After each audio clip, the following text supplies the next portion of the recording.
Welcome to Kaizen Time, part of the Blood, Sweat, and Business podcast, where we provide constant improvement to businesses through timely, actionable financial solutions. Do you want answers to your financial questions?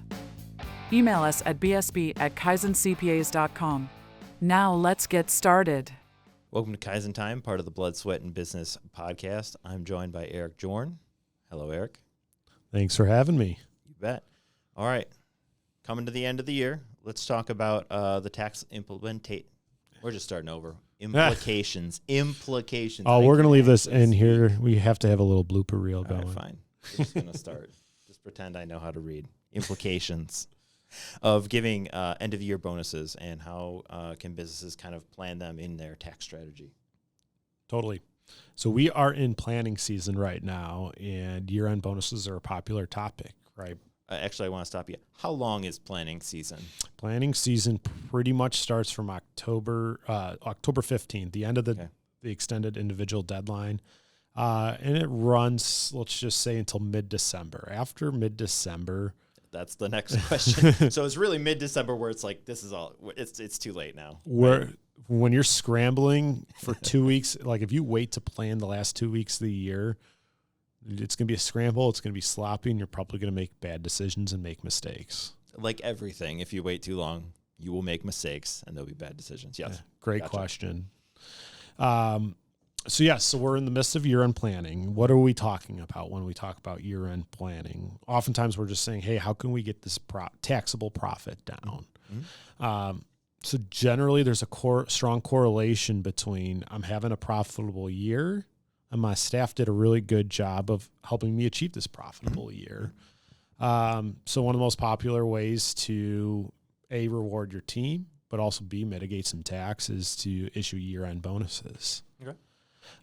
So right around now is kind of where we come up with maybe some dollar amounts of, hey, this is where we want to end up tax-wise. How do we get there? So then we come up with generally a dollar pool of what we might donate, or not crossing subject matters here, we might provide to our staff as year-end bonuses to share in the success that we had with our business. And real quick, this is all kind of part of the planning, the whole budgeting. Like this isn't something that, again, you don't decide it at the last minute. This is something like, hey, you look at your year, you kind of forecast what next year is going to look like. Yeah, exactly. That's a great point. Obviously, if you are doing your year-end planning, I had a great year this year, and you're like, oh, I lost 3 major contracts for next year.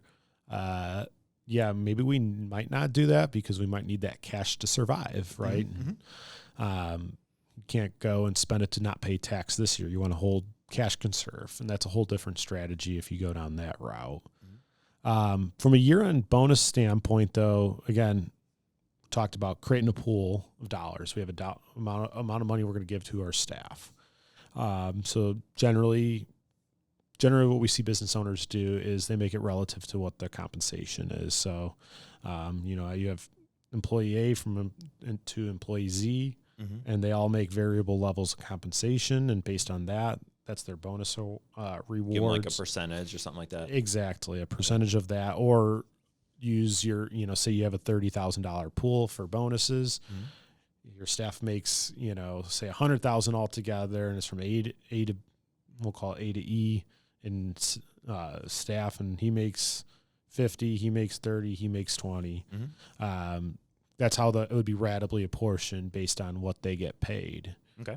So that's a popular way we see it, or it's maybe individual achievements. Maybe somebody had a lower base, but they just over-exceeded expectations. You might give them more of an extra bump. And that's really kind of in your whole entire financial plan. That's more of the business owner's thought. Really like what like a CPA would say, like, okay, this is probably a good number. Like, hey, this will either take you down to a certain bracket. Exactly. Yeah. So that's the goal for the business owner is how do we put you in a better tax position? And we're usually trying to play like what bracket makes most sense. What are you most comfortable paying from a percentage standpoint of the income for your business? So things to keep in mind when we're talking about year-end bonuses. If we're paying it as salary, we still have to pay FICA tax on it, Social Security and Medicare tax. So that comes with an extra 7.65% cost. So good, right? Yeah. Of course, the government. Most people aren't going that direction, right? No. Well, yeah. I mean, we're all not sure how those programs will work, but that's a cost. I mean, that's an additional cost. So if we're going to give out $100,000 in bonuses, right, we know that there's going to be another $7,650 that we have to pay in employment tax to award those bonuses. Okay. So what's the other route? Or would you say that's the most popular route to begin? Well, it's dependent. So one of them is a profit sharing plan. So if you have a retirement plan in place, you can do something called a profit sharing plan and say, hey, I'm gonna contribute into my 401k pool. Say it's that same $100,000. Okay.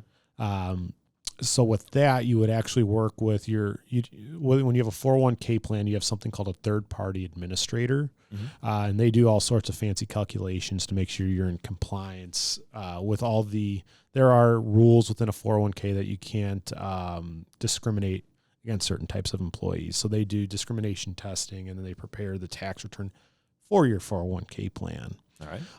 But when you work with them to do a profit sharing contribution, usually between your advisor, the third party administrator, and you come up with a allocation amount within that plan. And the best part about that is it's pre-tax for the employees, so it just goes right into their 401k account. Yep. And especially we do too, because we're tax advisors. And you don't have to pay that Social Security and Medicare tax. So you save $7,650 just off the top from it being a contribution to a retirement plan instead of wages. And then all the employees that receive it, they could be saving anywhere from 12 to 37%. And in reality, that also kind of reinforces it for your employees. Like, hey, you want to be part of the 401 or profit sharing.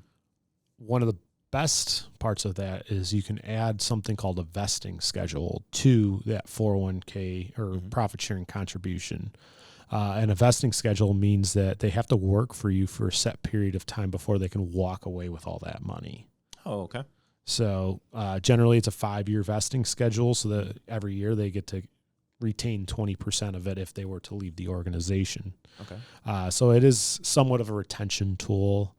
But it's also, aside from being a retention tool, it's actually the best way to make sure they can get the most, income out of that, right? Exactly, right. And then it helps contribute to their retirement. So like if they don't put any money into their 401k plan, but you do a profit sharing contribution, you effectively are starting a retirement plan for that employee. And if you open up any type of newspaper, I'm guaranteeing you'll find an article saying that retirement savings is a huge crisis that we face here, and anytime you can encourage your employees to do that, huge added bonus aside from the a lot tax of people benefits. Aren't thinking about it until they're ready to retire, and they're looking at that number and like, oh, that's a lot sketchier than I thought it was going to be. Exactly. Yeah. So that again makes it, even you as a business owner, right? Hey, are you sitting down with your financial advisor every year and reviewing what your financial portfolio looks like, especially if you have an exit anywhere in your horizon, right? Are you working with your financial advisor? Are you thinking about that? And now we're beyond the topic of year-end bonuses, but it's still a component of it. Is, do you have enough in your own retirement plan? Are you on pace? Are you on track for that? Well, and one thing that's come up so often in all these podcasts is that we don't like these huge dips and spikes, right? Like, you always want to be kind of on track. You're just moving in there. That way there isn't any surprises. Yep. So, yeah, exactly. You're adding into your retirement, and then you can see, like, okay, now you can make those little tweaks. Be like, do I need to add a little bit more? Have I been putting in too much? Yep. No one's putting in too much into their retirement. I will just add that. No one's putting in too much into their retirement. Unless you're getting taxed some unbelievable amount, you're not putting in too much. 100%. So what else, Eric? What else do you feel like we've kind of left out? Yeah. So one thing that will actually come up is, say you give an employee a bonus. Okay. It's got to be taxed a certain way. So either they're going to treat it as if that's what they make every single pay period. Mm-hmm. So if you give somebody a $20,000 bonus and you pay every week, it's going to assume that they're making, what is that, $1 million a year? 20,000 over a month? No, 20,000 a week. So 20,000 times 52, right? I had my math okay on that. Yeah, over $1 million. Over $1 million. A very healthy salary. Well, that's kind of scary that he's fact checking my math.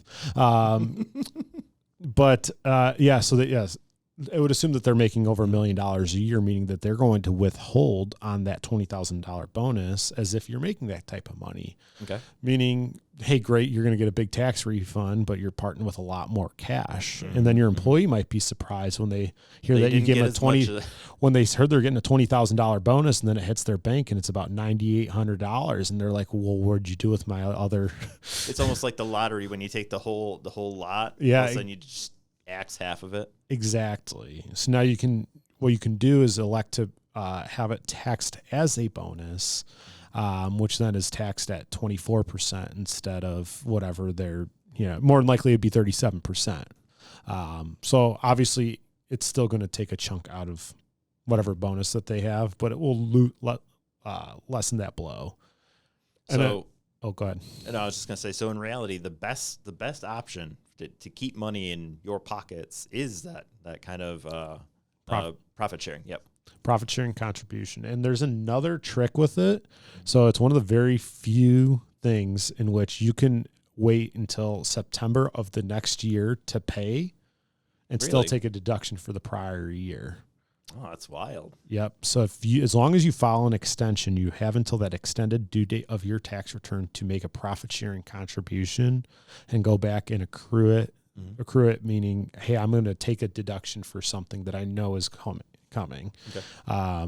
So yeah, that's the only I think it is actually the only thing you can wait until September of the following year to pay in. So if you know, like, hey, and this happens for a lot of our businesses, especially in our area, summer months are really cash flow heavy periods. Yeah. January, February, March are usually cash tight periods. So if I need to generate some more cash flow by creating a deduction for the prior year, lowering my tax burden, and not have to spend to create that tax deduction until my cash flow gets better, i.e. summer, it's a really nice trick to use. I mean, it gives you flexibility, right? Flexibility is so important when it comes to being a business owner. You never know what's going to happen next. Don't. And it's not that you intend to use it, but it's nice to know if you needed to. Exactly. To get you by. Exactly. Yeah, and you can always change your mind. Mm-hmm. Yeah, although you should not tell your employees that you're going to give them a profit share and then rescind it. That is, that wouldn't go so well. Yeah, that would not. All right. Well, perfect. Thank you, Eric. Yeah, of course. You bet. You have been listening to Kaizen Time, part of the Blood, Sweat, and Business podcast. If you like what you hear, subscribe and leave a 5-star review. This podcast has been brought to you by Kaizen CPAs Plus Advisors, providing advisory and accounting services to help you grow your business. Learn more at kaizencpas.com or email us at bsb@kaizencpas.com.